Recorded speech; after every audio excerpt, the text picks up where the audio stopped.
Hi, in today's tutorial, I'm going to show you how to add a column on Elementor. So the first thing that you would like to do, of course, is just go and open whatever browser you're going to use to follow this tutorial steps with. Here in my case, I'm actually using Brave, but of course in your case, you can use any other browser it could be possibly working for you. As an example, you can use Google Chrome, Opera, Brave like me, Word, I was going to say WordPress, not WordPress, Firefox maybe, even Internet Explorer if it's working for you.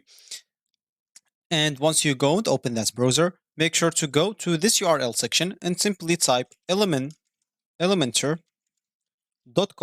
and hit the enter button.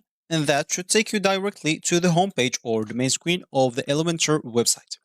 If you have an account, make sure to go to the top right corner, click at login, and you will find that page to enter your email, password, then sign in into your account or log in into it, or you can even continue with your Google account to get logged in into your account without any time wasted. If you don't have an account, click at get started here at the top right corner, or you can click on that on the middle. Here, choose the design to start your website. Let's say, an example, digital marketing for me. Start with this design. And as you can see, they'll actually ask you to pay for a plan, first of all, so you can start using the design. If you don't want to pay or anything, just go back and click at skip and start with a blank website, and you can create your own. But as you can see, they'll even ask you for the same price, which is the basic plan.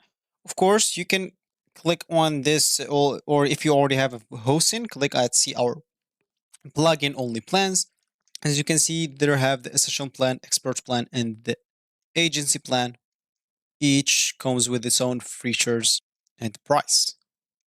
So once you created your account or you sign in into your account, you'll find yourself on something like that, which is going to be your home screen or your main screen after you logged in into your account on Elementor website.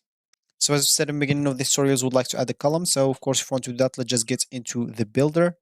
So of course, here let's just drop an inner section first of all, and simply, if you want to add a column, just right click, and as you can see, you'll find here add a new column, and you'll be able to add to 10 column and you'll be good to go. So this will actually for this tutorial. I hope you like it. Thank you guys for watching and goodbye.